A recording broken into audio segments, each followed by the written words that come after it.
golf, whiskey, meat, business. This is the Birdies and Barrels podcast. Welcome to the Birdies and Barrels podcast, where golf meets whiskey, business meets lifestyle, and the best conversations happen somewhere in between. Broadcasting from Birdies and Barrels Golf Lounge, a space built for pure swings, strong pours, and real connection. This is where passion, craftsmanship, and ambition collide.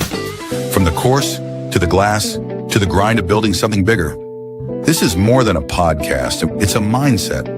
Hosted by Brian Bisking and Mike Grillo, two guys bringing together their love for the game, a respect for great whiskey, and a drive to build something that lasts. Each episode dives into the stories, the struggles, and the wins behind the people who live it every day. Birdies and Barrels.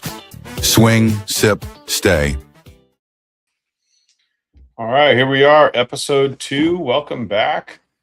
Mike Grillo here with Brian Busking, co-host here. We're ready to talk some golf today. We're going to talk about Mother's Day and some mom stuff a little bit. Yeah, shout out to the moms, right? And a little bit of business stuff. You got some entertaining Yes. trademarking stories we'll talk about here. So for sure. Yeah, man. So let's cut down to business. So golf. Yeah, let's talk up. I mean, you just got back Wednesday? Tuesday night. Tuesday night. Yep. You went to Mississippi, right? We did. Yeah. What part? Just outside of Jackson, Okay. in an area called Ridgeland. Significance none for me. Okay. The guys that have been putting this on have been going. The guy that started, I think it was 48 years ago. Holy cow. Yeah. And unfortunately, he just passed away last year. But I got to meet him on the first time I went last year, which was super cool because I think he was in his 90s. Wow, that is And he awesome. was still out there golfing. That's incredible. So he started it with a bunch of his friends, which is cool, which kind of makes me want to start one now, Mhm. you know. But he started with a bunch of his friends, and then they started inviting more and more people. And now it was 54 Holy this past Jiminy Christmas. year, and ages going from 35-ish all the way up to in the 80s. Wow. So it's fun, man. They have it flighted out for A flight, B flight, C flight, and D flight golfers, and they try to make the pairings fair. And So do you know all 54 people? oh hell no, not yet. No. Yeah, well, this is only my second year. Got it. Okay. And so the people that I've played with, I did a pretty good job remembering them, and I got to play with some new people this year, which was great, and got to meet some new people. And I would say I'm over halfway there of knowing all the people down there. I would only know about 3 names, even if I knew them all. Yeah, so it was a great time. Now, how'd you learn about this? So my buddy Brian, his father-in-law used to go on this trip, and his father-in-law passed away 2 years ago. Oh. And so he asked me to take his father-in-law's spot on the trip, which is super awesome. Yeah, for sure. And so I went last year for the first time, had no clue what to expect, just that we were going to play a lot of golf. And man, it was just the best time. We had an awesome time.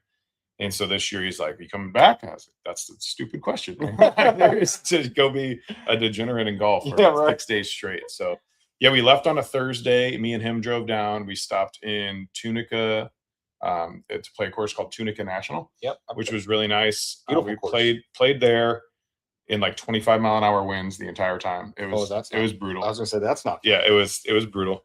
But we had a good time. Played there. So we played one round on Thursday, and then Friday, Saturday, Sunday, Monday are all 36 holes, and then 18 Tuesday morning, and then drive back Tuesday. So it's 10 rounds in 6 days. Do your shoulders hurt? No, not surprisingly, I held up pretty good, man. Holy Last shit, year, I was man. like, I don't want to see a golf club for like a week or more, maybe. My elbow hurts just thinking about it. It was not too terribly bad. By the end, you're just kind of physically worn out, but I didn't my body didn't really hurt too bad, which was good. Well, My body you held up good. also work out way more than I do. As my wife will tell you, I have a dad bod, so, but I went on a golf trip. Shout out to Kenny Gales if he's listening or watching, but I went on with him last year that he invited me on that a bunch of his buddies have been doing forever. And we went to Arizona, Scottsdale, and we played Thursday, Friday, Saturday, Sunday, but it was 18, 18, 36, 18. And by the second round on the 36 whole day, dude, my shoulders hurt, my elbows hurt, my legs hurt. It was awful. I ended up changing my flight and flying home early because I was in like so much pain. I was like, there's no way I can play another round. This. And I used to play high school and a little bit of college golf where I would play multiple rounds every day in a row. Right. Yeah. Yeah. I mean, listen, man, you lose it pretty quick, right? You do. That's I mean, sure. And what's shocking is I was only playing once, maybe twice a week at most leading up to that. So it's not like I had a ton of volume in to get used to it. But it was a great time, man. They have it organized, fantastic. I can't remember the order of how it went, but one of the days is a 2-man scramble. One of the days is a shamble, so best ball off the tee, and then play your own score from there. But your whole team is counted as their score. So you're rooting for your other teammates to score well also. Yeah. And then that's cool. One day is a 4-man scramble, and one's a skins day. So I played some pretty good golf down there. The guy I played with on the 2-man scramble day, we tied for first. So that was good. We shot a 1 over. So on their format, I'm an A flight golfer. So they try to pair an A flight with a C or a D flight golfer. Yeah, makes sense. And, but we played good. He carried me for like the first 5 holes, man. I like mentally was. Was this first day or second day? I can't remember the order for sure. I think it was our first competitive day. So Friday is like it's an organized day, but it's more fun. It doesn't count in the whole grand scheme of things. That's good. So I think it was Saturday's first round, but I topped one off the first tee box. Oh yeah. And then I got like in my head about everything, and nothing was pure. Like I was, and my part. I mean, he carried me off the tee box for sure. I was better after that, but by about hole 5. I think it was like hole 3. I go, this is in the morning round. I was like, I just need to have a beer, I think. So, you crack the beer, your guard comes down a little bit and, loosen up, and swung nice and easy and fluid after that and played really well. So we had a good comeback. We had 11 birdie putts inside 20 feet. Oh, wow. And we only made 1. Oh, it was rough. We just couldn't read a green. Your irons must have been on point though. We like I said, I struck the ball pretty well after that. So, but that was fun. We had a good round there. My shamble team finished first, so lowest combined total score. Are you guys gambling on these days or no? So there's money involved. There's a buy-in ahead of time, so you can win money at the end. And we played again really well. I was actually driving the ball very well that day. I stuck one on a par 4, like 12 feet from the pin. Oh, and did you birdie that? We all birdied it. Okay, thank God, we all birdied. There were no 3 putts. But I lipped my putt for an eagle. My other partner, who was our B golfer, he made his.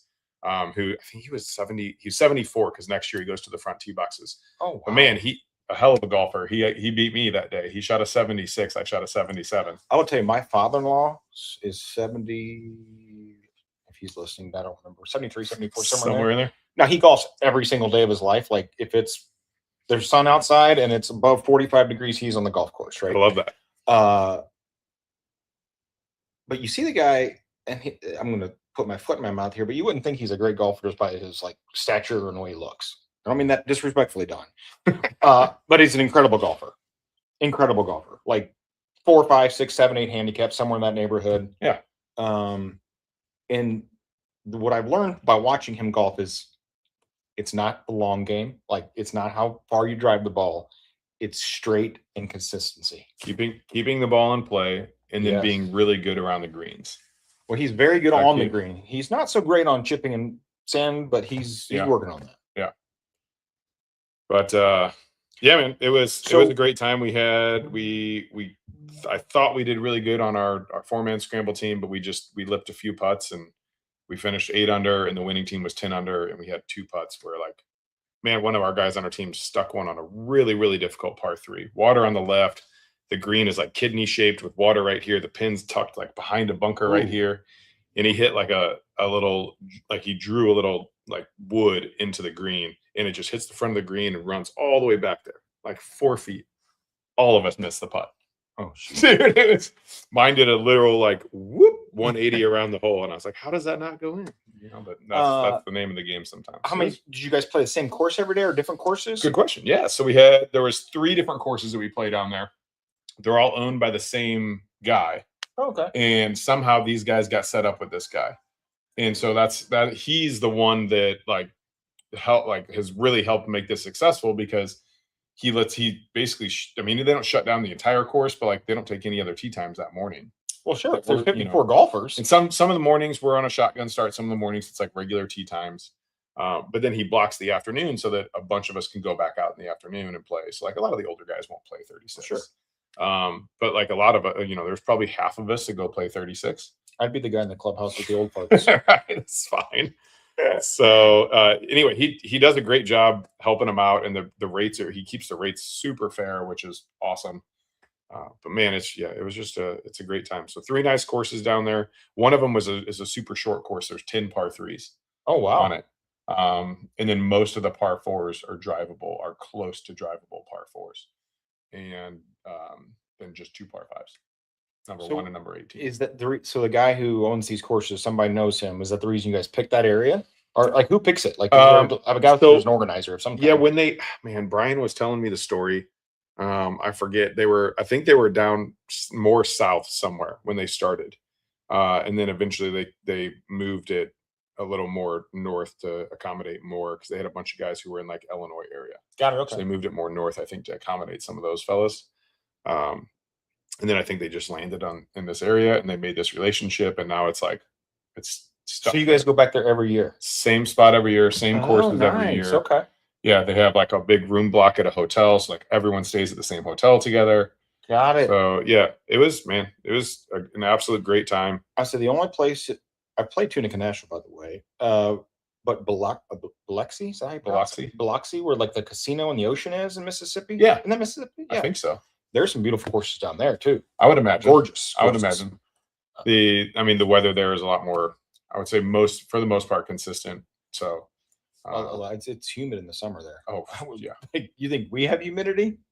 Woo. Yeah. It cooks down there, man. Yeah. Yeah. I was going to ask you about what the hell was I going to ask you about? Something about your golf trip.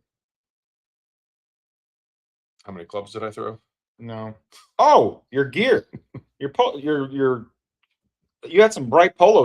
My shirts? Yeah, man. Yeah, you dude. So I don't know if you guys follow Mike Grillo on Instagram or Facebook, but man, he was like taking selfies with his partners, and I was like, look at these polos. They're like screaming at me. I'm a loud dresser on the golf course. Yeah, fair. It's okay. I like my loud clothes on the course. Yeah. Pink shorts, pink shirts, crazy shorts, normal shirt, whatever. I get them from all over the place. I was saying, do you have a go-to brand or no? I like Bogey Bros. Oh yeah. They have nice quality polos that are like reasonably priced. There's a bunch of other like polo companies that make awesome golf polos, but they're like $100. And it's not like that's insanely expensive. Bad Birdies is another one that makes some really cool loud polos. They do. They can get a little pricey. Yeah, they're $80-$90 probably a polo, if I had to guess. Somewhere in there. Yeah. But yeah, they have some good ones. A lot of other stuff, I've just kind of bought over time. And yeah. I'll tell you, when I was in college, well, I should say post-college, right after college, me and 4 guys started this thing called a Destination Cup. And we had like a little trophy made. It was like $10, right? It was a cheap little trophy. But the 4 of us would go and do a Thursday, Friday, Saturday, come home Sunday trip. Yep. And we would play 18, 18, 18. And it was always a 2-man scramble, but you had your same partner the all whole 3 time. days. Yep. And we would pick a new destination every year. We did it for like 5-6 years. And it was a blast. Sounds super fun. It was so fun because you always knew, okay, this is we went same weekend every year and just pick new destinations. One year we did Nashville. One year we did Chicago. One year we did Wisconsin. Like just all drivable. We never flew anywhere because we were broke right out of college, right. Making like $10 an hour, which is like below minimum wage. Yeah, minimum exactly. Wage, yeah. But it was a ton of fun. So I'm glad 54 people is a lot though. It is. It is. And I mean, the guy who runs it now, he's open to it growing each year. He's like, if you guys have someone who you think would fit in well, let them know about it. And, That's cool. If they want to go, bring them down. How far of a drive from St. Louis? About 7 hours. Okay. Ish.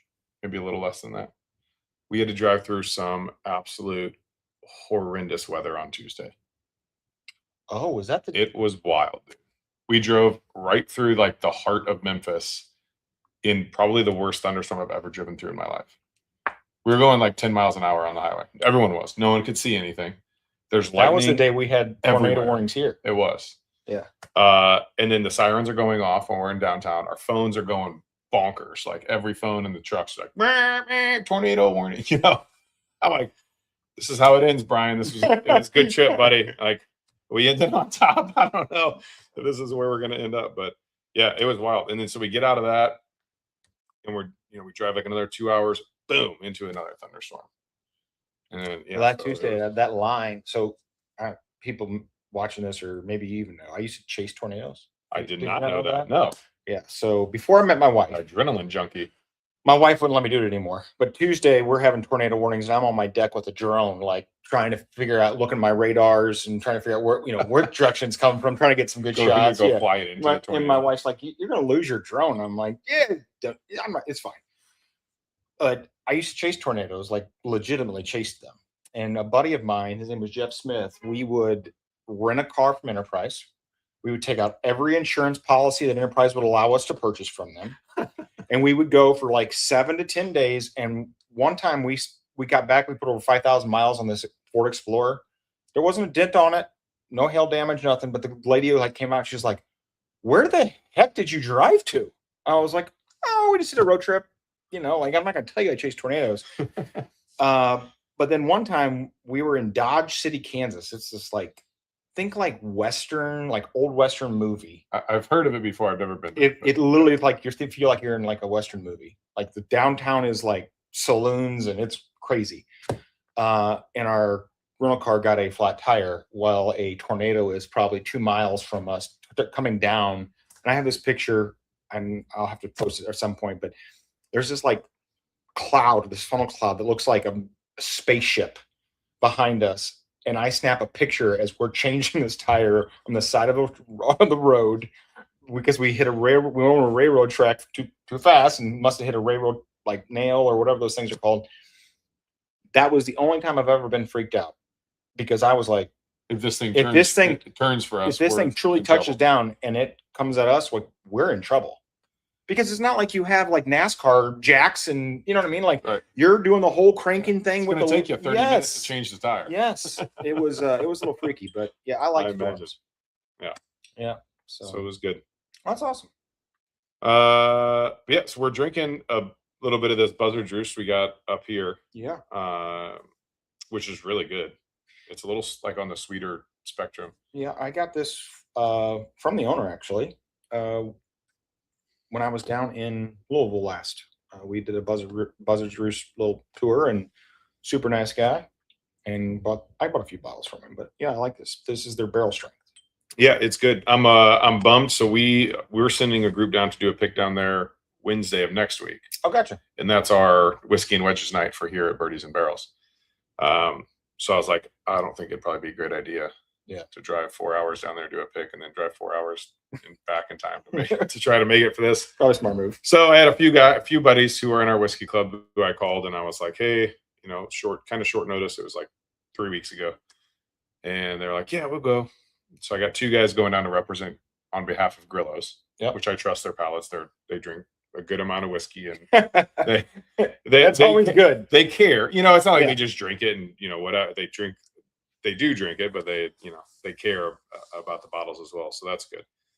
So I feel confident what we're going to get from them. But we did one Buzzard Juice pick with Lit Cigar Lounge. Yeah. I think it was early last year. And it came out fantastic. So I'm excited. I have no idea what they're going to offer us down there, what kind of barrels they're going to offer us. So I'm kind of excited to see what differences they're going to have. In my brain, I'm hoping that they're going to offer us the cigar rye that they did that you can't get anymore. You can't get it anymore. Right. Yeah. TTB shut that one I was lucky enough when I was there to get one of 3 bottles left that he was willing to give to me. I think Kenny might have got the other one, and I don't remember who got the third one. I mean, we took them all. It's one of the best whiskeys I've ever had. In when you consider the price point it was at, it's probably the best whiskey I've ever had at that price point. Yeah, it was very good. It's insane. Unfortunately, you can't legitimately have too much nicotine in your whiskey, because then it gets flagged. That was part of the problem. Yes. And the word tobacco on the label, which evidently you can't do either. You know. I'm glad I'm not in the whiskey business. Me too, man. I mean, good Lord. Be all the rules and regulations. Don't like it. Yeah, no, not at all. But yeah, so we got that pick coming up from Buzzards coming soon. And then I have to have you try this Barrel King. You're as soon as you get done with that guy, you got to try this guy. So talk a little bit about it, because I've seen the label. It's pretty dope. The label's sweet. We did like a little tribute to Ron Burgundy on there. So I forget exactly word for word what it says, but it's like this bottle is very important. It smells of leather-bound books and rich mahogany. From the quote from Anchorman, he's trying to get Veronica's attention and whatever. Veronica. But it has like a leathery, tobacco-y, like old bourbon type vibe to it, with a little like berry sweetness up front. So it's man, I think it's balanced so good, and it drinks like an old bourbon. We talked about on the last episode kind of how your process of picking that one, right? That was the one we talked about 2 weeks ago. Yeah. Yep. Yeah, it's called Rick or I think it's Rickhouse Berries and Tobacco, is I think what we titled that one. Now, can you put tobacco on it? Oh no, not Rickhouse. No. Does it say tobacco? Now I'm like, now you're second guessing yourself. Did we? I don't know. I'm sure Barrel King knows the rules and regulations. They wouldn't let you do that. But they're also tater stickers too. So that's true. There's not really any regulations on the tater sticker, because it goes over the other stickers. So like you just take it off. So now I'm trying to remember. Like, did it say? I think it did. Whatever. We get it really soon though. I don't think you've tried it yet, but I got a little bit left in our sample bottle. That was so Bunch will bring us up a sample bottle, and he's like, hey, here's this. You need to try it. Get your buddies to try it. Make sure that it is the vibe that you guys remember it being, and it is what it is. Because inevitably, like, you blend a small batch of something in a Glencairn glass, when they batch it out to 150 bottles, it's gonna change a little bit. Yep, for sure. So we always, double check that, and if we need to tweak it a little bit, we tweak it a little bit. So now, how long have you been working with Barrel King? Since the day they opened. Really? Yeah. So Jared, the owner down there, he started doing Good Times Pick, which I think we talked about. We did the first episode. But yeah, we've been so the day he opened, one of our customers from the shop was like, hey, I don't know if you heard Jared's opening up a distillery. And I was like, dude, that's super cool. He was like, would you want to do a pick? And I was like, yeah. And this is before Barrel King's Barrel King. And I'm like, yeah, I think that'd be super cool. His palate's great. His stuff was awesome. So we went down, and it was just, it was nothing. There's like holes in the concrete floor still. There's just a empty. Did he start out of his garage or like originally maybe? I don't know if he. So the only reason I bring this up is when Kenny and I had our the Barrel Room podcast, one of our very first episodes, I talked about Jared and Rachel, right? Is that right? Mm-hmm. Their story about how like they lost a child, right? Right. And that was kind of that happened after they started Barrel King, but they knew the end was inevitable. Like what she had, they knew that there wasn't. Of course, there's always some kind of miracle chance, right? But if you go to their website, there's like a story about the whole thing, and I read all about it. And I was like, wow, what a cool story. And it might have been, maybe he's referring to like some of the Good Time stuff he did beforehand. Maybe I'm not 100% sure to be honest with you, but. Yeah, we went down there, and he had just a bunch of barrels in an empty warehouse where they're at now. Okay. But there was nothing done. It was completely empty. So we sat at a fold-out table and fold-out chairs in a cold warehouse and picked our barrels. And we picked 2 barrels. It sounds like old Louisville. Maybe. I haven't been down there yet. So I'm bummed too, because the guys that I'm sending down get to go to old Louisville too. And they're not doing a pick, but they get to do a private tour and taste some stuff. Last time I was down there, they were in the process of moving from their little bitty baby warehouse, I will call it, to a massive warehouse which is the old Seagram's building. That's what I was going to say. I think my rep just told me it was the old Seagram's. It's the old Seagram's building. Yeah. And we did a podcast in there with Amin, and it was freezing. I had bought a quarter zip from Amin that was like a heavy duty like sweatshirt material. Mhm. And like right before we get on to do the episode, I'm like, I got to put this on. I'm nipping out. I'm freezing.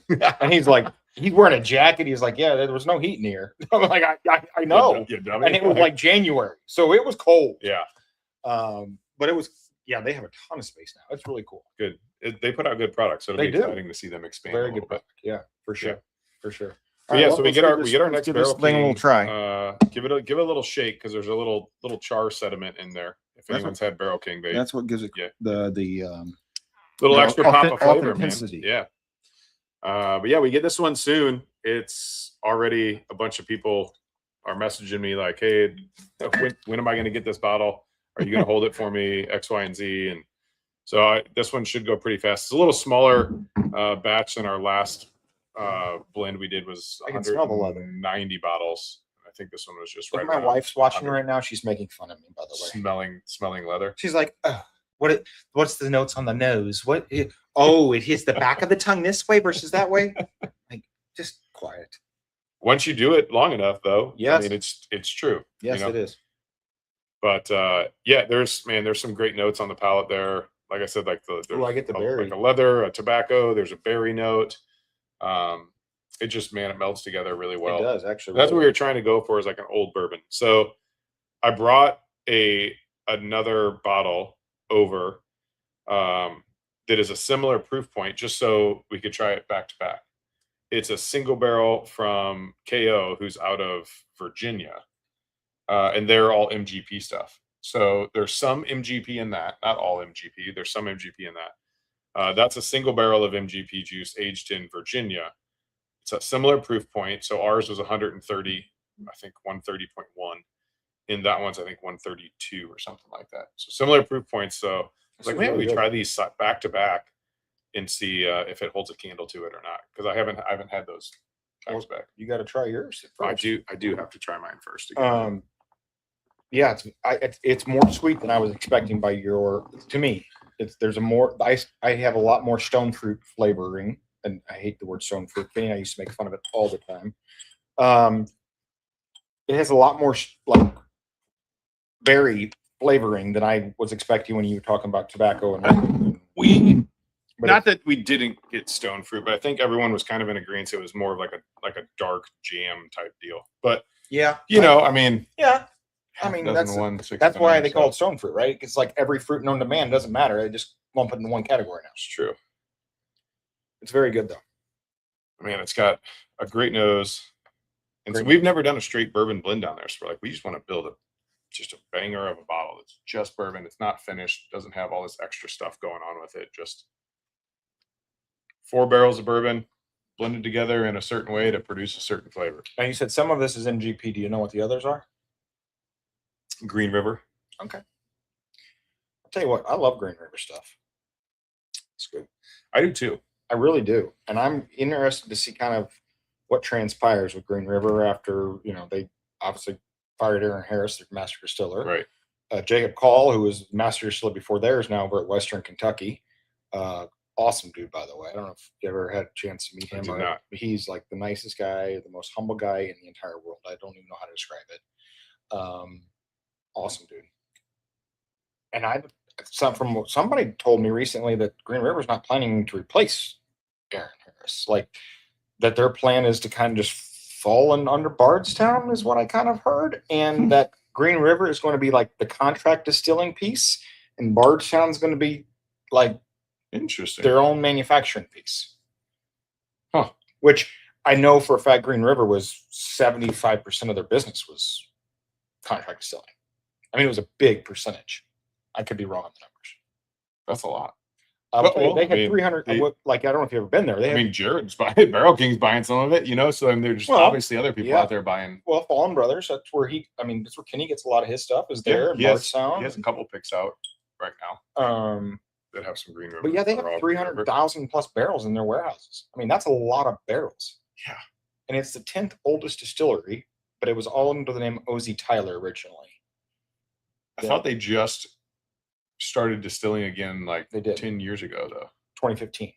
Okay. But they kept their DSP alive the whole time from the very beginning, and they're number 10. Is it 10 or 5? 10. Is it? Okay. ESPT. And the only reason I know this is like, I don't know. I was a Green River snob for a while. Yeah, that's fine.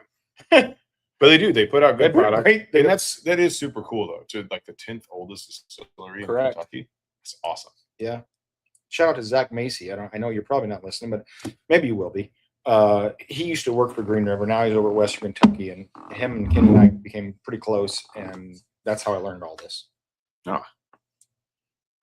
So we'll give this one a try back to back. This one was a single barrel pick from Gray Eagle Distributors. Oh, okay.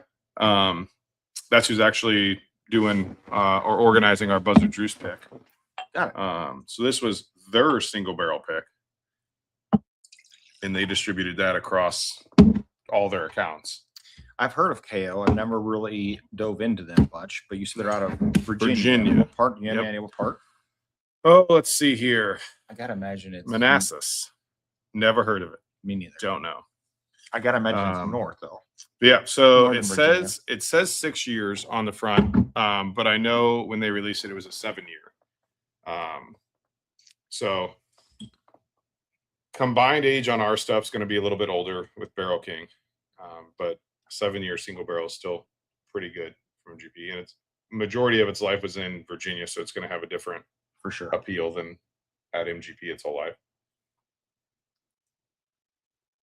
I get a little bit of a fruit note off the nose. It's a little sweet. It's a little more proofy than the Barrel King was. I mean, it's only 2 proof points higher, but it smells proofier though. You get like a little of those ethanols come through. For sure. For sure.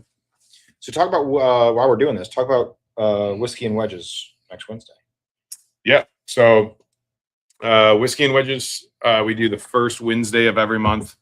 So that is next Wednesday. What the hell is that date? 6, maybe 6. Yes, sound right? Yeah. Okay. I have to unfortunately have to go in for a scope on Tuesday, May 5th. So not fun. No, not fun at all. But yeah, May 6th, we run it up here from starting at 6 p.m. goes until ? Sometimes it's 10, sometimes it's 11, sometimes it's later. It just depends what group we got and who's wanting to partake in the sampling and whatnot. We have Russ from Blacksmith Spirits coming out to do a sampling that night. Nice. So he'll have a bunch of his products out. Man, he's getting just better and better at his craft. The more and more he's been doing it. He's very knowledgeable too. Yes. Like extremely knowledgeable. Yep. So I'm excited to get we carried him from day one next door when we opened. So I love supporting other local businesses as well. So it's cool to like support him from day one and like see him grow as well this whole time. And the same thing with Barrel King. We supported them from day one, and like now it's like holy crap, guys. Yeah. you got a whole mess of members. But yeah, so we have Russ up here doing his sampling. We'll play some golf on the simulators. We usually do some sort of like closest to the pin contest for a bottle or for cash or something. Who knows what? Depends. And then we'll play some other games. I think last month we ended up having we had eight guys that wanted to play in a 2 4-man scramble teams, and then we had like 3 other guys who were just like hanging out watching and razzing people. So which sometimes that was the second. Fun. That was kind of the second half of the night. So I think around 9 o'clock or so we started at 8:30 or 9. So it's a lot of fun though, man. It's open to the public. So if you guys give this a listen, the first Wednesday of every month, come out, hang out with us. You can bring your own beer. You can bring your own whiskey if you want to do a little bottle share action. But there's always going to be stuff here to drink. We will always have you taken care of. That's for sure. And it's a good time. Golf, BS. Even if you don't golf, we have a few people who come out who don't golf. Just come hang out and enjoy other people's company and talking whiskey or whatever, life. Yeah, it's just a fun place to be at and hang out. I was just telling you, I got a text last night at like 7:30. I was laying in bed trying to get my daughter to go to sleep. And I get a text with a picture of my locker here. It says, "What's your code?" So I gave him my code. Next thing I know, he's got the bottle of my locker in his hand. I haven't talked to the guy in 4 or 5 years, and it was awesome to kind of see him up here and being able to reconnect with him because we literally haven't chatted in 4 or 5 years. So it's kind of cool. That's funny. So we had a private rental here last night. They rented it for 3 hours. Because I saw some posts on Facebook of like graduation parties? Like you can rent this privately? Yeah. Yeah. So we limit it only to 2 parties a month. Okay. And that's just so like our members still have their fair share of time. Like I don't want to take up too much of their time. Yeah. So we limit it to 2 parties a month. But this one, it's $200 an hour. It's a 3-hour minimum. You can bring your own beer, or we can supply alcohol, however you want to do it. Same with food. It's pretty easy so far. We've gotten great feedback from everyone. That's awesome. The guy who ran it last night, Tony, he works in the mortgage industry. And long story short, probably close to 20 years ago now, I worked with him in the fitness industry. Oh wow. And we've kept in touch throughout, and he did 2 of my mortgages. And he's just a really good dude. He has a company called Guild Mortgage, and they did like a mortgage type get together of people in that industry and whatnot. So that's who was all out here last night. But he texted me today and was like, dude, place was awesome. Everyone had nothing but positive things to say. And, every time I always reach back out, I'm like, hey, can you give us any constructive feedback, how to make events better, how to like anything else that we could offer that we didn't offer. And he was just like, no, everyone had nothing but positive things to say. And it was a great time and we enjoyed it. And so they ran a long drive contest and the closest to the pin contest the entire night. Nice. Let people, like, they would start it, go for a while, and then restart it again. So that's cool. I seen him post today that the winner of the long drive had a 314-yard drive. That's a poke, which is good, especially on the Sims. I feel like driving on the agree. Sims is a little bit shorter, maybe like 5 or 10 yards shorter. Now, how do your Sims do putting? So what's nice so we have the TrackMan units that go overhead. Yep. So they look down, the radar looks down, and it has a camera that looks down. So it films like, I don't know, about 1 foot to 18 inches of your club path. So it's using both those data points to determine where your ball's going. So with putting, it works way better because the other TrackMans are on the floor. Correct. And they're down behind you. So all it's reading is your putter speed. Yeah. And it can't read line quite as good. But these work really well, man. I putt on them pretty frequently, and it's very accurate. Really? Yeah. That's awesome. And you can adjust the stimp rating on your, like, before you play around. So you can putt at 14 all the way down to 8, I think is the range. So nice. 8 would probably be like the average course out here, 8 or 9. Yeah. And you start getting into some of the country clubs, they're going to be like 10, 11. Very rarely out in this area. I mean, maybe like Belle Reve or St. Louis Country Club where you see like 12s or 13s. But yeah, it's super accurate for that. So when I was a member at Whitmore, they had 2 simulators, and they were the old TrackMans where like the camera was, I think it was like, so if I'm facing this way, it was across from me, I think. Yeah. I believe, if my memory serves. I know it's been. There's still a lot of units that use that use it straight across from and the putting was terrible. I mean, it was awful. Like I would play there, I would just put automatic putt. Like I'm not even messing with it because it was like this is dumb. Yep. But I will say that TrackMan, I believe it was TrackMan that they had. The irons were great. The driving was fine. It was the putting was just like, okay, this is pointless. Yeah. But they've definitely improved their. Well, again, probably 4 years ago. Yeah, technology a hell of a lot in that time frame. Yeah. But yeah, so yeah, whiskey and wedges night. It's good, man. It's a fun time. Well, and while we're on the topic, why don't you talk a little bit about tomorrow? Oh yeah, yeah, man. Just busy. I get back in town, and it's just like, I go. I told my wife, I was like, I stopped by Grillo's yesterday because I was like, I wanted to chat with them about the podcast, and I was like, I walked in, I was like, you want me to just come back there? And you're like, yeah, just come back here. I could tell you were like flustered and busy and just trying to get stuff done. Yeah, it's it's a lot going out of town as a business owner and then coming back and trying to play catch up. So for sure. And then give your people time off that we're covering you. So, you can't make them work all the time too. So so tomorrow from 4 to, again, whenever, I don't know, 4 to 8 though. Every hour on the hour, we're going to have closest to the pin contest. So from 4 to 5 o'clock, 5 o'clock, 6 o'clock. And we're going to do a cash payout for each person that gets closest to the pin in that time frame. Nice. We'll have booze up here. You can bring your own booze if you want. We'll have some whiskey to have too. It's, again, open to the public. Just no cost. Just come hang out. If you haven't been here yet, come out, check out the place, play some golf, see what the Sims are about. If you have been here, come back out, hang out. I'll be here. Yeah. Drink with us, have a good time, celebrate. I mean, that's really all it's about, man. Just trying to have some people out, have a good time, enjoy it. Oh, and have celebrating some- 1 year, right? Yeah, I yeah, mean, absolutely. which is awesome. Right. I mean, there's a lot of businesses who don't even make that, It's true. which we'll True. talk about here in a little bit. Yeah, right. Yeah. But yeah, I'm looking forward to it. My wife and I are coming. We're bringing our neighbors across the street. Oh, awesome. Come Love up here it. with us. We're going to come up here, hang out for a little while, and then I think we're going down to Telly's for dinner a little bit later. Oh, in yeah, the right down evening. the street. Yeah, Yeah, for yeah. sure. So I wish Joey B's was open by now, so you could just pop across the street. But they keep pushing it back, man. It I was know, early spring, and then it's late spring, and now it just says summer. correct. I saw. Well, and I saw. I guess it was a Facebook post or something where it was like, "Can't wait to have you opening now, early summer," or something along those lines. I was like, "Man, I just thought we just talked like 2 weeks ago about spring." Yeah. But that's my guess is it has something to do with the build out and construction and city regulations. Is the only thing I think. I don't know about city regulations. Lake St. Louis is awesome to do business in. Oh, that's good. They really are. They're like the city hall is just super helpful in everything. That's good. Which is great because I didn't know what the hell I was doing when I opened Grillos. So I would call them on the phone and be like, I don't know what I'm gonna get screwed on by the time I do this build out that I'm gonna be like, oh crap, I didn't know that. So tell me the things I don't know. So they were great. They were super helpful with it. So I think there was, man,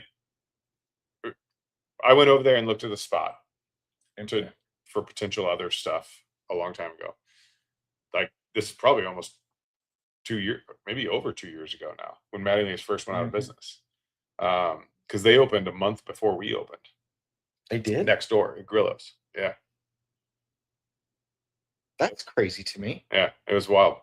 So I know this because I went over there and I had a meeting with my tax guy over there on their second opening night, which was a terrible decision retrospect because it was loud as hell over there. Yeah, and we've been there. We couldn't hear anything. We were like screaming at each other. I liked Mattingly's, but full disclosure, but I think we talked about this 2 weeks ago. I'm good friends with the owners of Post, and I was like, "You guys need to come to Lake St. Louis. Like, you need to come to Lake St. They're doing just fine. They're doing great. Yeah, they're doing just fine over there. But that had nothing to do with with Mattingly's going under. But everything was still there, man. Like the grease traps the fryers are in the back with grease in them still. Everything was there. TVs, chairs, draft lines, kegs. Like, dude, it was literally like they were just like, pay some out. Like there's whiskey on the bar. There's beer in the beer coolers behind the bar. It was nuts, man. That's crazy. And so we looked at it and I was like, dude, this is going to take a lot. Well, that's a big space. It's enormous. Huge. They had the whole party room in the back. Yeah. They had the bar, the restaurant side. There was two different. I want to say the party room was 5,000. Like that front lobby area and the party room was like 5,000 or somewhere right around there. And then the other part, like the other half, the restaurant part, with everything included and a bunch of wasted space in the back for offices, was I think 11,000 or 10,000. So it was like 15 or 16,000 total square feet. So it's a huge spot. But it looks. I seen one small video they did. It looks like they got it set up really nice in there. Like they did some more. Because the biggest thing is there was a huge open space for a restaurant. Like it was like 8,000 square feet of just openness. Yeah, you can't do that in a restaurant. It's too loud. Way can't too hear loud. anything.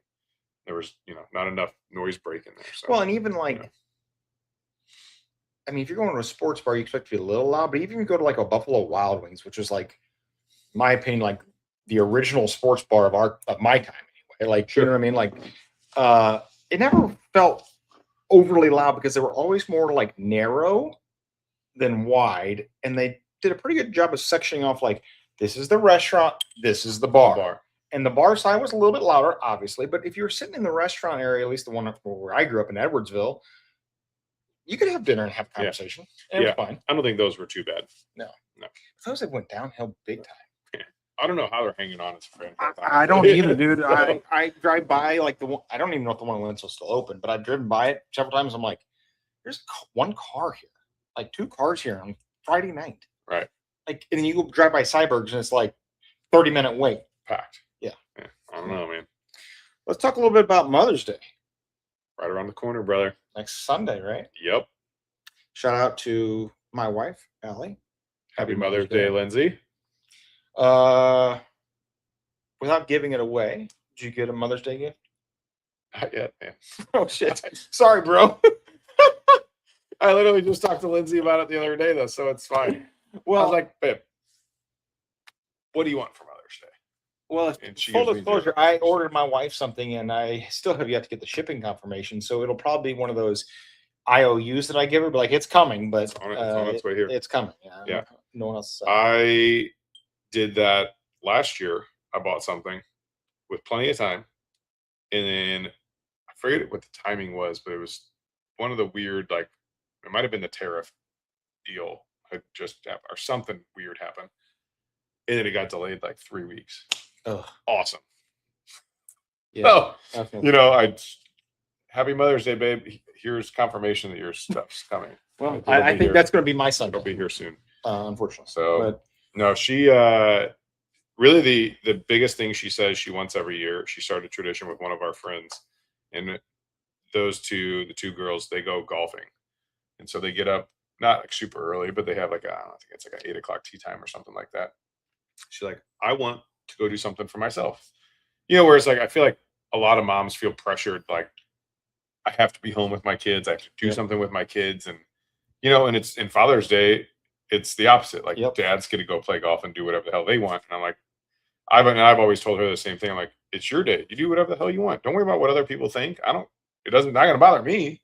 What they say or think. Well, and I think even to that exact point, I feel that, and I'm not speaking from experience or anything, but I feel like Mother's Day, Father's Day, there's like this almost like this guilt factor.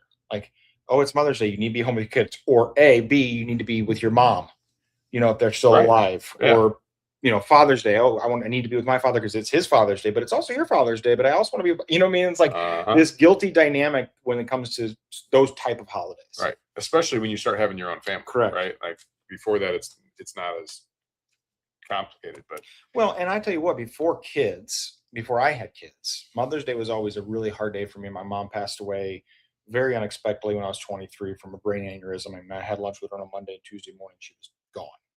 That's rough. And so ever since then, Mother's Day was like just a hard day. It was just a very hard day for me. Even when I met my wife, she knew it was a hard day. Her family would always be like, hey, we're thinking about you today. And like, it was just tough. But I will say, when you have kids and like that changes the dynamic a little bit, and it's not nearly as hard as it once was for me. Right. But moms are amazing. I mean, I tell my wife this all the time.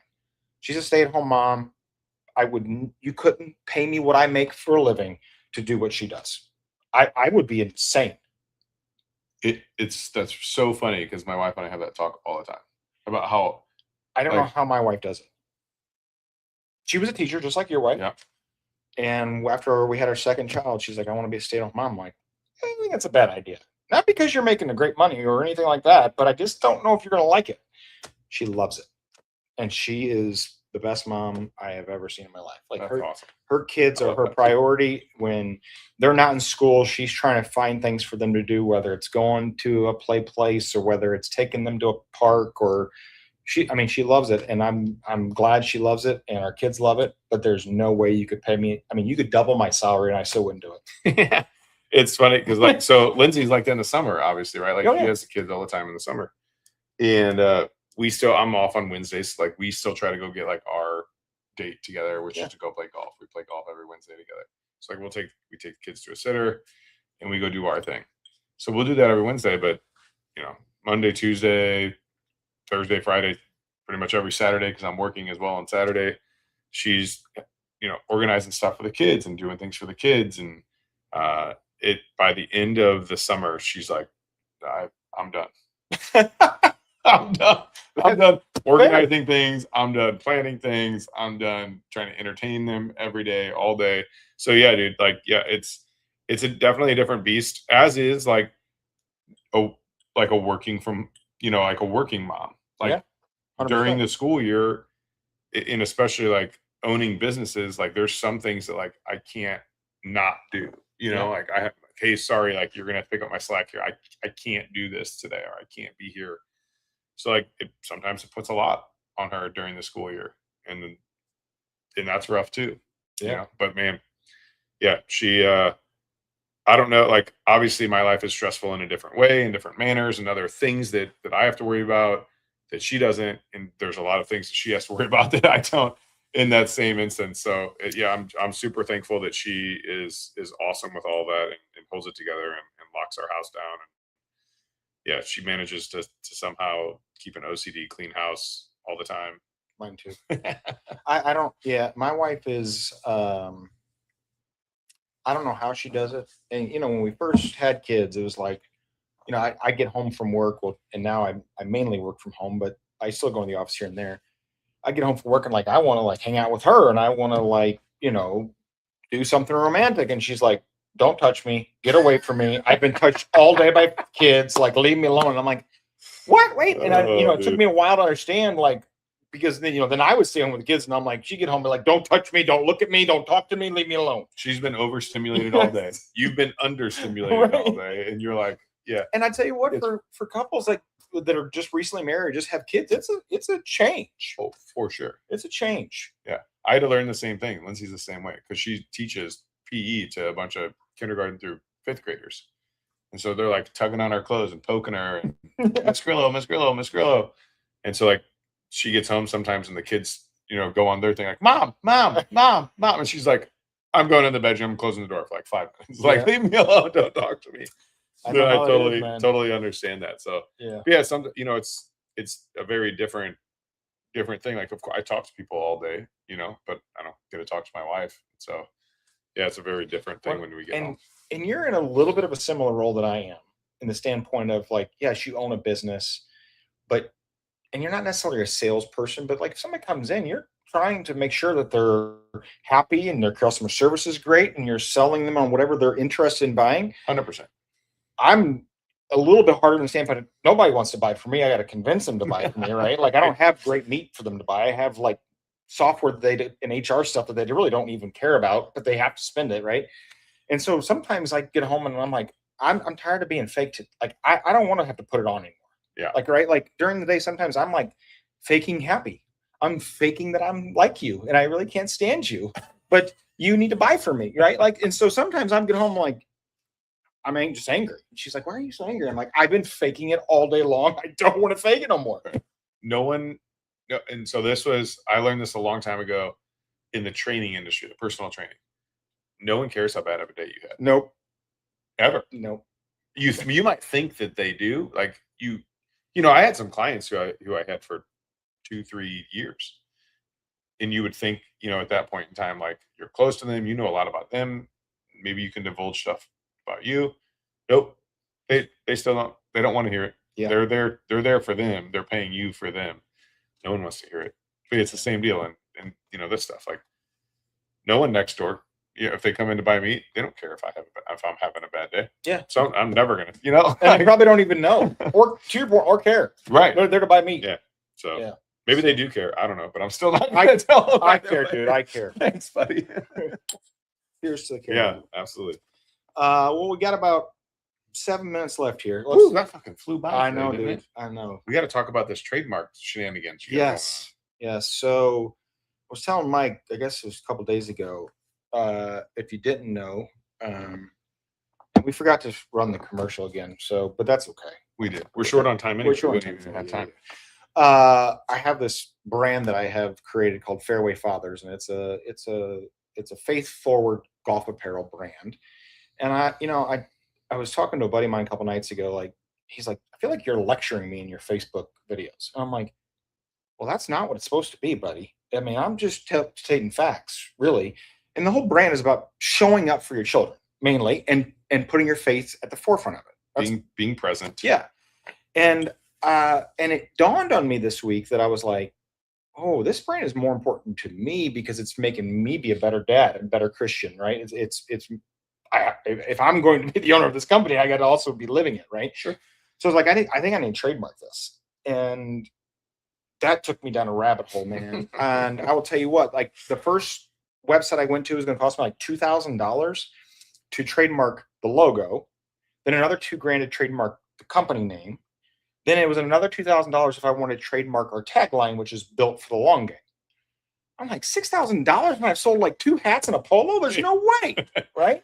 Yeah. And so I'm like, how do other companies do this? And so I was joking with you earlier, like I went down another rabbit hole this morning. Like you can do it on your own without an attorney, but the form, I had to literally sit in front of my computer today, upload pictures of my driver's license, and then get on camera so this software could make sure I was legitimately real and scan my face and my surrounding to make sure it matched my driver's license. And this is all through the United States government website, like the trademark website.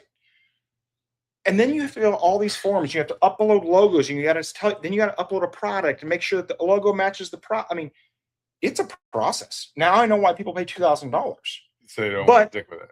$350 versus $2,000. Yeah, especially when you're just starting it off, right? Yeah, I was like, well, I guess I'll start with the logo at $350, and if it goes somewhere, then we'll worry about the rest of it because if someone else steals my tagline, exactly, then they steal I'll my create tagline. another one, right? But it's insane to me. I never have been down this whole trademarking path ever in my life. I have never really had a reason to.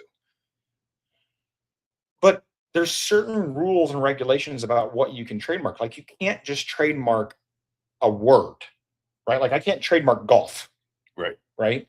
But you can trademark a phrase that the word golf is in, as long as that phrase hasn't been trademarked. Just like Nike. Think of Nike. What's Nike's slogan? Just do it. Just do it, right? You can't. I couldn't just put "just do it" on my polos. Right. That's a trademark infringement. But I could put. Well, I don't know if I could do this, but I could probably put "do it," right, or something in the similar vicinity. But you just can't copy it. And the other thing that's crazy about it is it's the font. Like when I tell you it's down to like the nitty gritty detail, it's the font. They asked me today when I was like filling out this form, do I want to trademark my color? I'm like, you mean forest green? I mean, I feel like that's a crayon. So is it like the whole combined thing?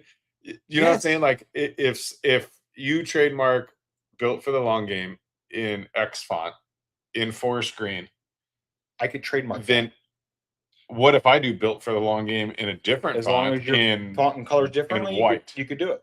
That's weird. I agree. Well, at least So not like the way you I almost get to understand the it. point of like, what the hell's? Well, and not only that, like, but through the process, you have to like search. Maybe your logo, I could understand. You have to like search this database to make sure that like Fairway Fathers is another brand. Well, it is another brand. There's one in California. So I had to change my name just slightly from Fairway Fathers to Fairway Fathers Co.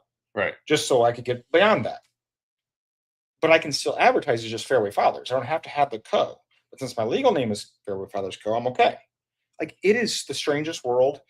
And to your point, you could even like Fairway Fathers Co. If I don't have a period after the Co., you could have Fairway Fathers Co. without a period. But since I have a period, it's different. It's just at least this is my understanding of it. If you're a lawyer watching and I'm wrong, please, I will give you some advertisement to help me because it's a world like I've never it's insane. And now I understand why there's these websites like LegalZoom and Trademark Engine that you pay them $1,500 and they just do it all for you because literally it's down to the font, the color, the logo, your tagline, your company name. Like it's all different. I mean, it's an interesting world. Well, if we ever get to a point where any of our stuff ever takes off to a point where we have to franchise it, then the trademark becomes more important. I think I'm going to go down the route of just my logo because there's a lot of logos that are out there that are similar and not by like I didn't do it on purpose, right? But like I've been paying for some Facebook ads and I had a guy like comment on one of my Facebook posts or ads that was like, that looks like the old Fallen skateboard brand logo. And I'm like, what? Skateboard brand logo? So I looked it up. And I was like, well, I mean, I can see where he's coming from. Kind of, but not really. But not really. And then like somebody posted like the old Van Halen logo. I was like, what? It's not even there's a cross in the middle of my logo. Like because the outskirts are like a V. Yes. Correct. So I was like, okay, well, I don't know. But yeah, it's interesting. There's only so many logos in the planet, like can't. There's a lot of people on Fiverr making a lot of money. That's true. I don't know. That is true. Which is where mine was made from. So, well, as we round this episode out, I've got to say the Barrel King pick is pretty darn good. I would agree with you. Pretty good. And then I I'm excited for it, The man. KO pick, that's not a bad bottle either. It's pretty solid. Yeah. I think that one was, I want to say it was under 100. I think it was $79.99 when we had it. So it's pretty good for its price. But yeah, BK should be out, I think, next week. Next week. We'll get it and we'll drop it. I'm hoping midweek sometime. So if you're listening, BK fan, stay tuned to Facebook. We'll post it on there. Facebook, Instagram. It'll be out there. We'll probably do like a 2 or 3 bottle limit the first week, so everyone gets their fair share. You know, we've had some people come in the past and buy like a case of something, which is great. You know, like, hey, I love that you love it just as much as I do. I was going to say, but I also like to have a lot of people get to experience really good bourbon.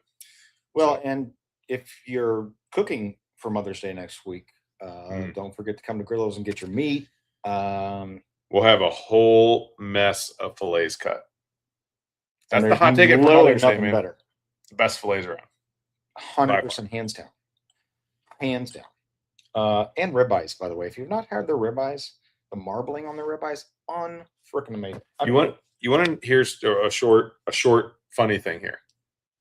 So of course we keep like numbers on all of our stuff, how much we sell. Every Mother's Day it's been fillets.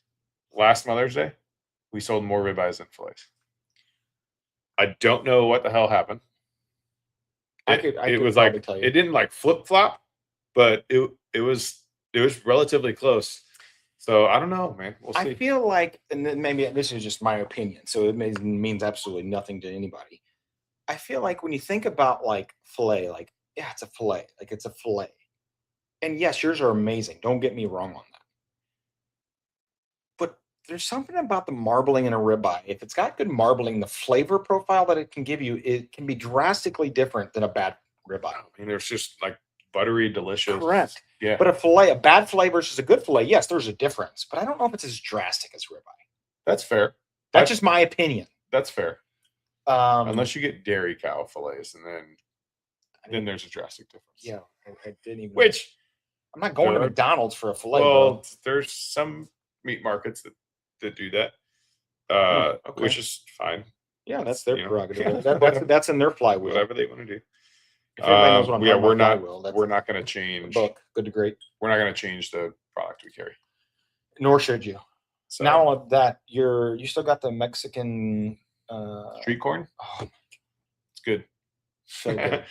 Yeah, Mama Grillo, man, cranking the sides out next door. Twice baked potatoes. We had those last weekend. Unbelievable.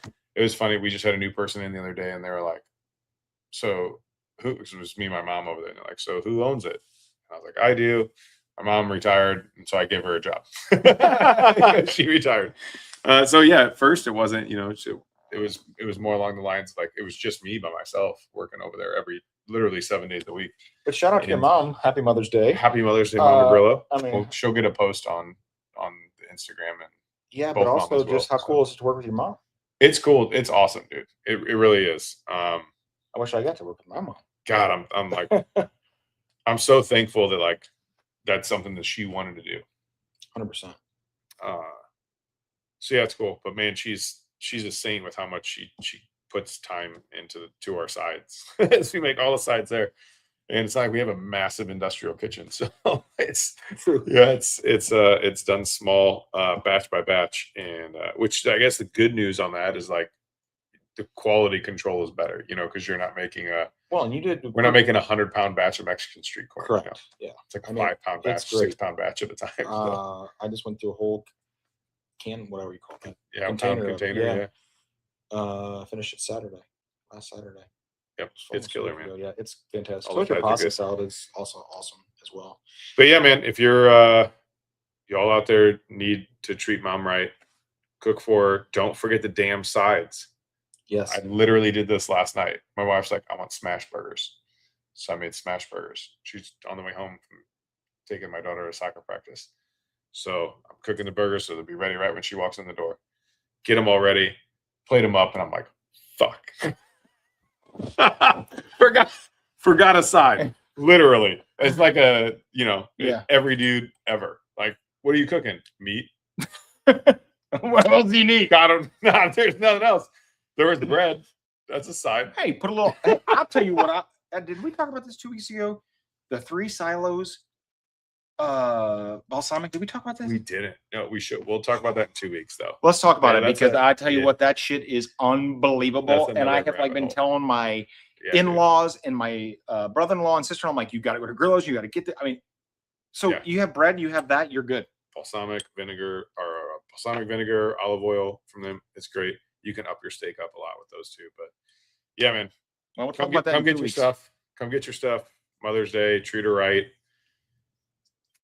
And just a shout out and thank you to our moms that are out All there. moms out there. We appreciate all you do for us crazy men, and we appreciate the people watching this episode, and we'll rewatch this episode. Special shout out to our sponsors: Grillo's Shop and Barrel, Birdies and Barrels Golf Lounge, and Fairway Fathers. We appreciate you guys watching and just having a good time with us. That's what this is all about. It is, man. Yep. So- We did it too. Had a good time again. Yep. See you guys in 2 weeks.